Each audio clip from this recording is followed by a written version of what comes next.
Alright, welcome everyone. We're Semblance of Sanity. I'm Caleb. I'm Jacob. And we're here for JoJo's Bizarre Adventure, Part 4, Episode 5. Okay, Koichi laid an egg. Indeed, and but the company has been thwarted. Has been defeated, yes. And Josuke has crisscrossed applesauce proud. I mean, he's squatted proud. No, he's yes. So basically, one stand has been defeated, another has risen.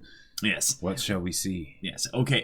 Yes has been. I would say he's turned around a little bit. Yeah. If anything, I feel like he'll be a little bit more friendly to Josuke and the rest of them.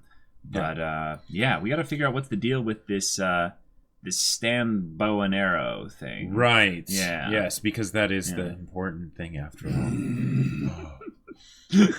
So without further ado, y'all, let's get into this. Nani!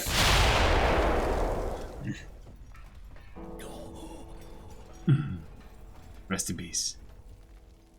Your brother is dead.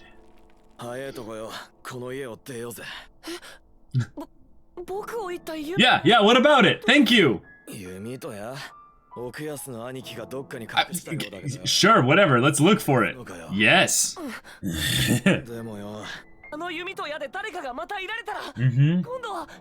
Because people die when they're killed. From our town, that's right, Koichi.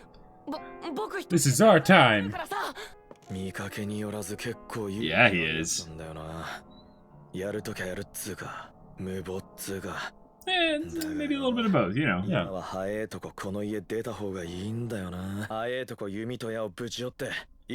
just break it. Okay.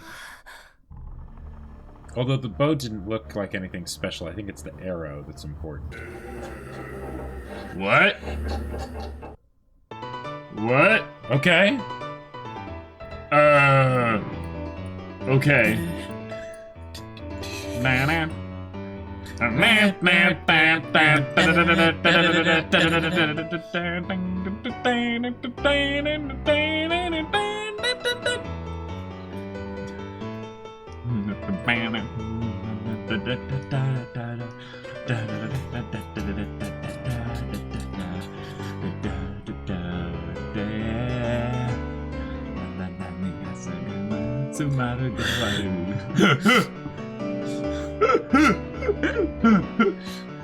I love these posers, like, oh my gosh. And the point! No, JoJo ni Kaiyate Odoru Crazy noisy bees are town.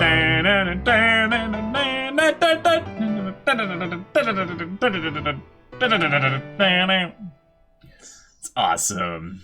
Yeah, that opening's just so great. It's just so. It's like you can't. Oh my god, part 3! Oh. What? No. Okay. No. Little did you know there was a third brother. What the hell is going on in there? Menacing creeps out. Oh, it's a dog. Yeah. But the dog could be a stand user. What if you shot an animal with the bow and arrow? Would it become a stand user? I think so. It would just depend on how intelligent or how like evil or how like. No, that's a person. I'm sorry. No. That's not an animal. That was a voice actor. Well, yeah, but Iggy had a voice actor. And you're gonna tell me that Iggy wasn't a person?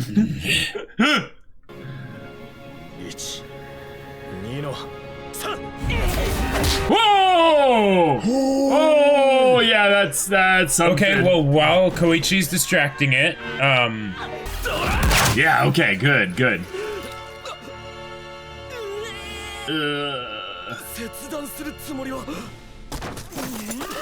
Oh! Oh! Yeah, that's a person. Yeah, it's a person. Oh, that's gross. That's gross.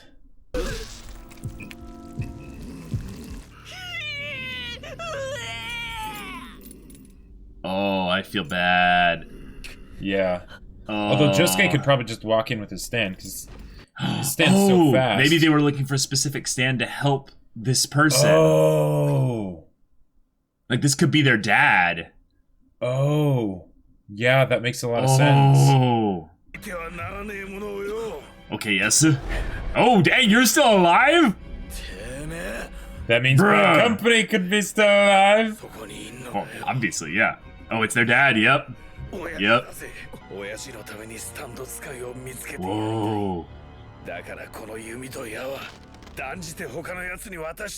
Whoa. Okay. Going to kill To him. put him out of his misery. Whoa. Oh man, he's crying. That's sad. Yeah. Oh. Oh. Oh man. Oh, buddy.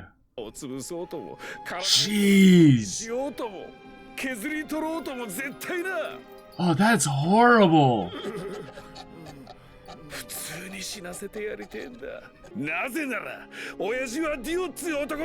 Oh. Oh. Holy crap. Whoa. So he did the flesh bud thing, but then Dio died. 1988年に起こった。当時俺は7歳、奥安は4歳。Okay, yes. 俺たち I love that name. Yeah. 世の中はバブル経済とか言って浮かれてたが、倒産して膨大な借金を抱えてた。Okay. 俺たちを理由なくよく殴った。Oh, and he was the big brother and he protected him. Yeah. Good. Whoa.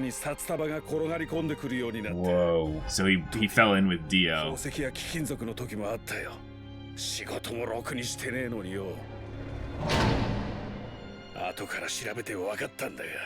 Wow.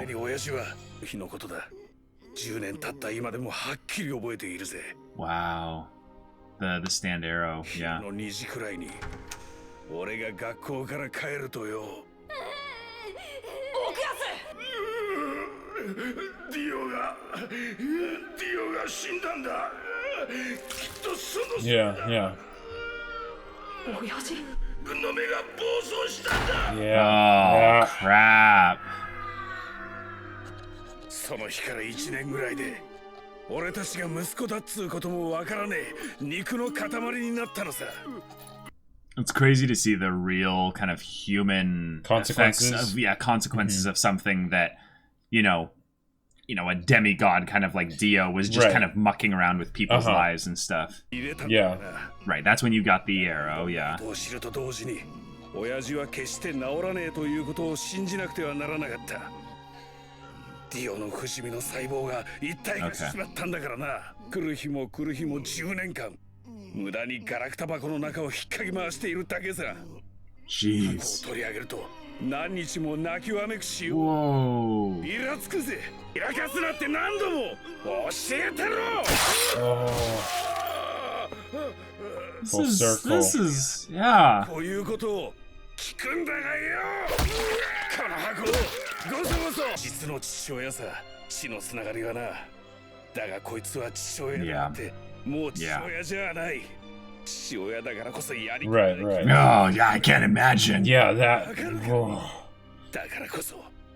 Wow, and I don't know, but maybe Josuke could end him. Like maybe. Like maybe.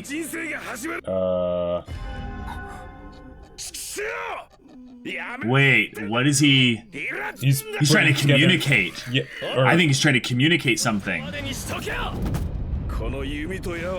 Ah, crap. Yeah, he's gonna reform it back to. Yeah. Oh, awesome. Nice. Whoa.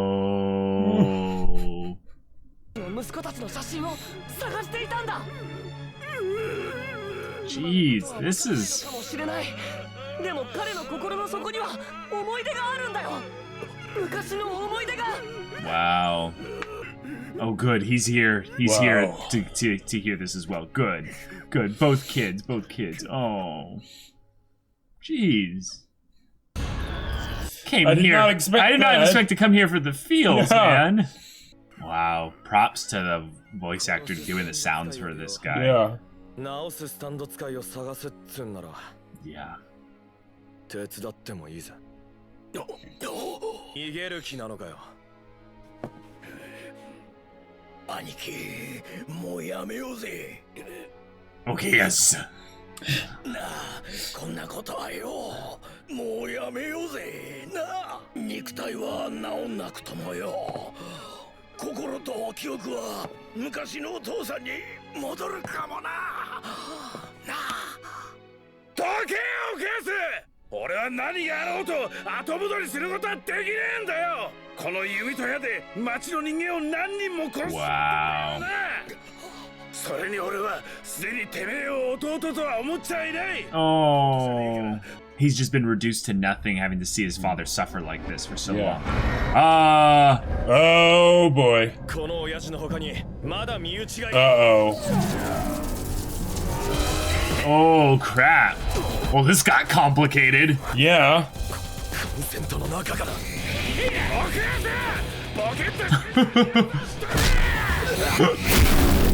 Oh! Wow. Wow. He saved his life. Yep. Yep. ごときがこの指と矢を。西村慶長、スタンドは精神力と言ったな。俺は成長したんだ。 Oh, dang. それとも我がスタンド。 Red Hot Chili Pepper! Oh my god. これは電気だ。奥安と兄さんが電気になっていく。弓と矢まで。 Oh. 猿じゃねえ。迷惑よ。いつだって俺の。 Oh, the distortions. That's cool.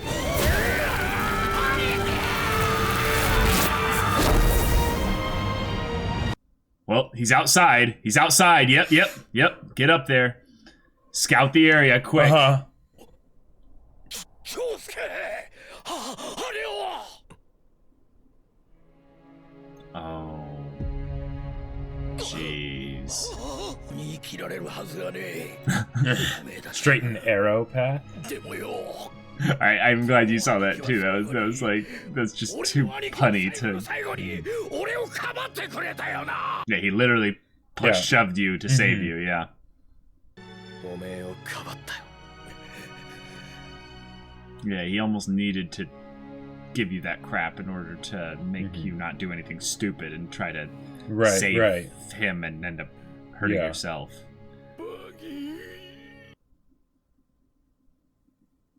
Whoa. Dang. Yeah. What is this episode? Holy crap. JoJo's. 聞き慣れない声だな。 Yeah, who are you? Yeah. そういうあんただ。誰でもいいさ。空城城太郎。あんたこの森王朝からよ。と矢を持っているものですよ。いただいたんです。西村慶長。奴を殺して。あんたのことも殺したっていいんですが、何でも城太郎さん。弓と矢で何をするつもりだ。別にあんたには迷惑はかけませんよ。東方丈介だって邪魔さえしなければこっちからは何もしやしません。 Okay. 就職だって煩わしい人生は真っ平なんですよね。 Another high school. Yeah, yeah. なこだ。あんたのうちに何するようだったらよ。あんたも上手。 Time for some high school antics. Oh, whoa, whoa! Whoa! Okay. I forgot, like, electricity. You don't want to touch anything that's... And he just sits there and has teas. Oh, okay, this is gonna be good. Yeah. Oh, what about the dad, though? Back to school. Oh my god, if he goes back to school, ends up encountering the standees in there, and it's like their stands are out, and they're both like... Yep. Ah! Yes. Yes, He's please. mysterious transfer student. This is going to be amazing. まさかお前が女目の前なんてな。それはまあってやつだけどよ。早く行こうぜ。Wow. おめえの母ちゃん美人です。お邪魔します。 Josuke's like, are you kidding me right now? Why do I have to deal with this? And it points at his hair. Yes. Okay. Okay. Oh, this is great. Wow, that was A really compact, like they heavy, went heavy heartfelt, episode, emotional episode. And I'm so excited to see what the pattern is for this show now that they've set it up like this. And he's like, so your high school thing? What's it to you? Like he's so dumb. He's so dumb. He like accidentally gives away like one of the biggest things that could like. Literally, they just need to go to Josuke's high school and be like, okay, whose jaw is jutted out the farthest? Oh, it's him. Yeah. Or you just have Crazy Diamond basically just pop in and out, and which character at the school just kind of goes, you know, like I get to you. The Holy Grail War is a battle between esteemed mages. They wouldn't have masters, be at a high school. No, but really, that's what he could do, is he could just pop his stand in and out, and whichever student kind of goes, and looks at it, there you go, you found him. You were expecting a hype episode. Kono feels that! Wow. Wow. That was a really good episode. That was a really good episode. Wow. I mean, okay, so we knew about the stand arrow being like in their possession for a long time and stuff. Right. And we knew that on some level they needed a stand user for something in particular, but there was nothing about the older brother that seemed to be some kind of nefarious mastermind who's doing anything like specific for this whole thing there. If anything, it seemed like he was potentially like he was on the orders of someone else. There was an objective, and it's who like knows what it was, yeah. Right, and I thought he was getting a mission, a job, if you will, from from the real bad guy, yeah. Yeah, and now we find out, no, it's way more personal than that. Dio was looking for stand users way back in the day. Yep. His dad was one of the people desperate enough to do a job like this. He ends up getting the flesh bud. He now is a monster, and that's just heartbreaking. That's messed up.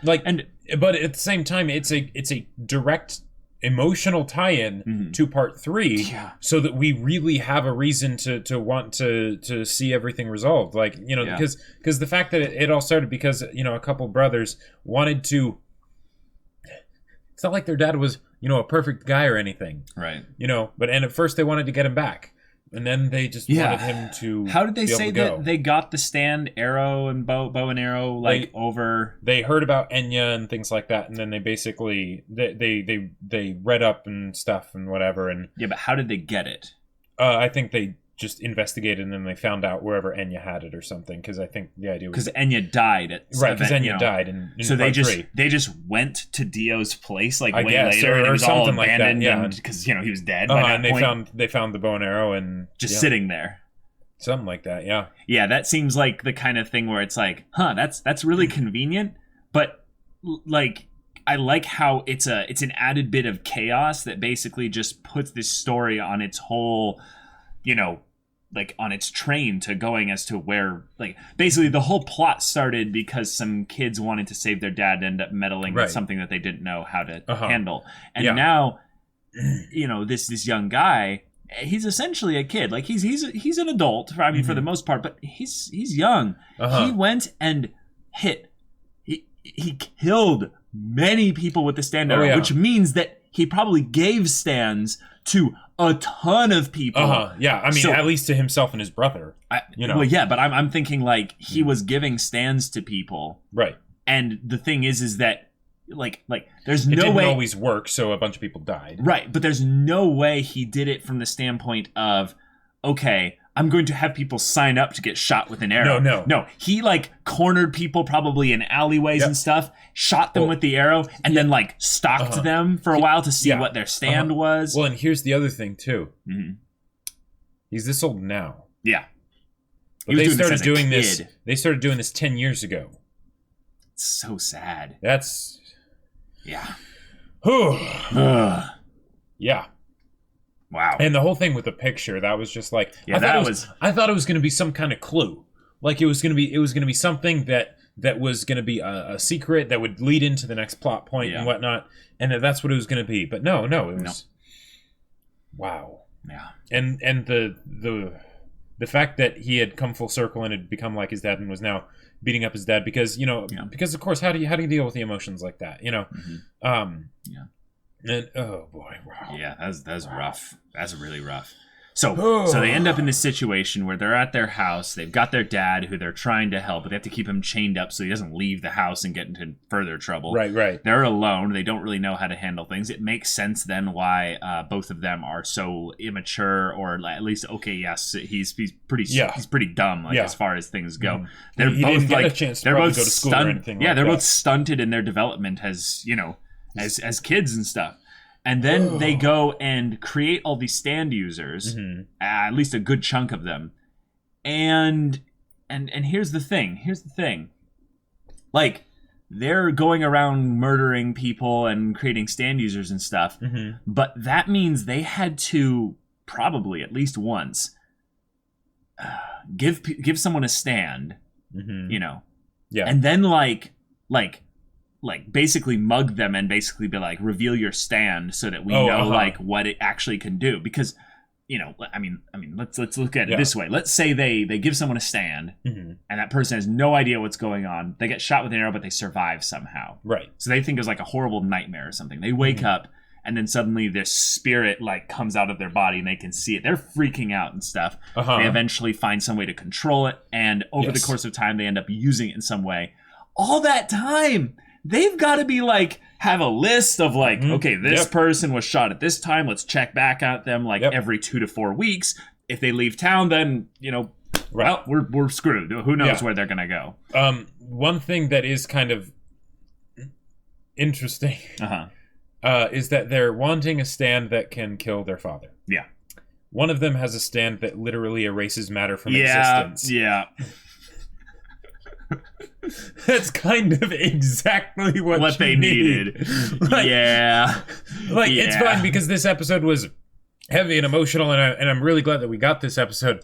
But it's one of those things of like, okay, come on. You know what it could be though? What? And this is even more depressing and sad. Oh yeah. Is that the brother didn't want to force him to be the one to kill their dad. Oh. Because he's so innocent. Like he's so like Yeah, there we go. Headcanon. Boom. I think that it's primarily a small plot hole, but it could be the kind of thing where it's like, no, there's no way he would want their, right, he would tell his little brother, hey, kill our father. Yeah, there's no way he would do that. It's a form of protecting him in a lot of ways.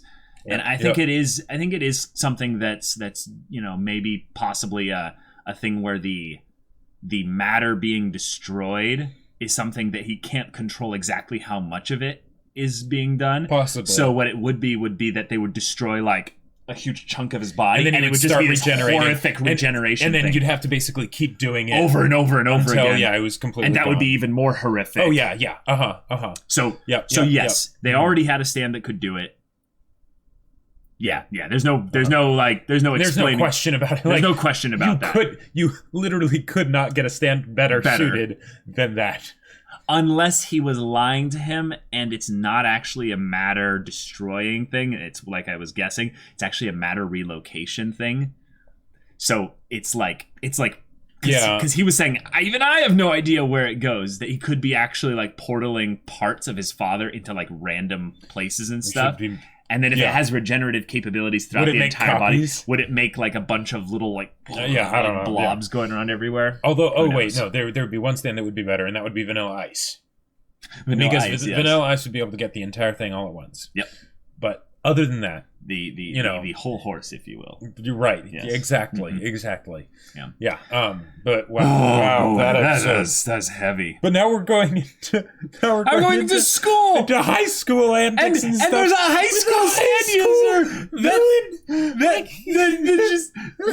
okay. It's another delinquent, obviously. Oh yeah. And what made you think that? And here's the thing: someone was telling me that the voice actor for Great Teacher Onizuka does. Okay, yes. Oh really? Yes.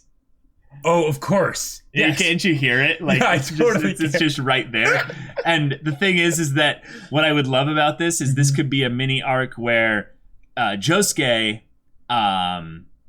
Josuke is unaware that this other person is a stand user and stuff, and Okuyasu is trying to be like, ooh, I recognize him. Like, I've seen him before. He's obviously the other stand user. And Josuke be like, no, that's not him. And Okuyasu has to, like, convince Josuke that he is. So Okuyasu, like, does some, like, stupid plan to try and, like, force him to reveal his stand or something. But it just ends up getting them both thrown into, like, detention or something like that. And they're just, like, staring at each other like, I know that you know that. I know that you know that. I know that you know. And, of course, Okuyasu is so stupid. He ends up, like, messing up and doing something even dumber. Now, here's the thing. With High School Antics, it's going to be absolutely fantastic. It's going to be amazing. But here's the thing. Yeah. You cannot have High School Antics without having awkward romance antics. Yeah, you can. You don't need to have it. Yeah, I know you can. You want eventually. Yeah, and here's the thing, especially with Okuyasu and Josuke. They're so completely different. Completely different. So different. I would love to see how they go about trying to find this stand user, while at the same time, maybe one of them has a crush on a girl, or maybe they both have a crush on the same girl. And then it's this love triangle thing while trying to get the stand user, or maybe Okuyasu is trying to like be like the wingman for Josuke and help him out, but of course he's Okuyasu. He screws everything up, right? Yeah. Like this whole setup is so juicy. They can do so much with this here, and I want to see them milk it for all it's worth and more. Yeah. I gotta say though, I get the feeling it's going to be more of a mini arc thing, right? And they'll because shift away from it eventually. A high school stand user. Yeah, they're not all going to be at the high school. Right. Probably like 70% of them, but you know. Now, the whole thing of him getting the stand bow and arrow. Yeah. What this kind of makes me think of is that the stand bow and arrow is going to be hopping around from like person to person. And who has it at any given time will be changing. Right. Now, let's say Jotaro gets a hold of it. Okay. How quickly do you think he'll get it like out of the town and into the hands of someone who can like study and analyze it? Well, would he try and study and analyze it, or get it to like the Speedwagon Foundation or whatever, or would he just, have Star Platinum snap it in half? I don't know. I don't know. I gotta say though, the idea to just immediately snap it in half seems like a mistake. That seems like a younger, more immature kind of way of looking at it. Well, here's what it seems like. It seems like a player that basically sees what the GM's up to and is like, no, I'm not having any of that. Yeah, and I don't like those kinds of players generally. Like, hey, I'm trying to introduce an interesting plot. Like, why you gotta like I'm not trying to railroad you. I'm just saying that like this could generate different types of fun conflict, and it could be a benefit. You defeated this antagonist. You're not killing them, though, right? Like, don't actually kill them, please. No. It's not about not killing the antagonist. The bow doesn't have a will of its own. I know, but it's essentially the antagonist here that's causing all the issues. No, it's not. No, it's not. Okay. There is a person. The issues. There was a hand left at a breakfast table. Don't forget. Okay, that's true. The antagonist. So that's where eventually the bow and arrow will end up. Right? No, I don't think so. Or will the bow and arrow just be like, the bow and arrow doesn't actually have to be the main thing of this part. It could just be the thing that instigates things. Yeah. And then it basically brings Josuke into the fold of this bigger world with all the numerous stand users and stuff, and he gets in the habit of stopping them, and then maybe the disembodied or dismembered hand is the, Yeah, let's actually think about this here. If they succeed in defeating this high school delinquent, with electric powers and stand, what have you. Right. This kid's gonna be pretty dumb. Like, he's not gonna be some genius. He's already proven himself to be pretty dumb. He basically announced himself to Jotaro, and somehow knows that Jotaro can stop time. And maybe with the power of his electricity stand, he's able to do snooping with emails or whatever or stuff like that, so that he can gather information. But let's say that this is before the internet really became a big thing. Let's say that he's he's at least somewhat intelligent. I think that he at the very least would hide the stand bow and arrow. He wouldn't. Sure. He wouldn't have it in his backpack at school. But I think what he would also do is he would realize, hey, you know what? Like, I don't care about this thing, but you know what this thing can get me? A lot of money. So I'm going to go onto the internet, or I guess, who knows? Yeah. Basically, I could see him doing a thing where he sell it on the black market. Tries to sell it, tries and then to hawk it off. the Speedwagon Foundation picks it up, and they're like, "Thank you." Or a bad guy picks it up, and that's how it could end up in the hands of the main antagonist. But right, what and I that would could like be the thing. They finally find him, and he's like, "Oh, I sold it." Right. What I would like to have happen though is that he's exceptionally dumb. He brings it to class in his backpack. That would be amazing. And then he ends up getting the crap beaten out of him. They take the bow and they're like, this is interesting. And Jotaro's like, give that to me. And they're like, okay. And then Jotaro takes it and he's all like, yeah, I'm going to ship this to the Speedwagon Foundation. They give it a look and stuff. And they're like, Jotaro, this thing is crazy. You need to come over here. And this is a way to separate Jotaro from the story. Okay. But then he'll end up giving information back and stuff. And then he'll come back with that information about it and stuff and be kind of the teacher to Koichi and stuff. Or maybe if the bow and arrow is connected, is not just like some ancient artifact, but is actually directly connected to a specific person, like the person who had who did the whole cut off hand, arm thing or whatever. If it's connected to anyone, it's connected to Enya. Right. And then the question is, how do you then from there connect it back to, other characters that are still living? Right. That's why I think if anything, they can have Jotaro leave the story, go on if they don't do this with the Speedwagon thing, he'll go on I'm trying to understand the bow arc. And it'll be like a concurrent mini thing where they'll flash back to him every 3 or 5 episodes or so. And he'll learn a little bit more. And then when he finds some big reveal about it or something like that, then he'll come back into the story to basically say we need to figure out what's happened here and stuff, because the whole build up with it is that it could have created a stand user stronger than the world. Yeah. And that's Are we supposed terrifying. to call it the world or Zawado? Zawado! Yeah. I think that's Dio's whole added bravado. Yes. And then in between those bits with Jotaro, then we have the high school antics with Josuke. Okay, yes. And Koichi. And Koichi with his egg stand that is going to eventually hatch and grow. Yeah. He's definitely going to have a stand that will not necessarily Pokemon evolve, but something that will kind of Pokemon evolve.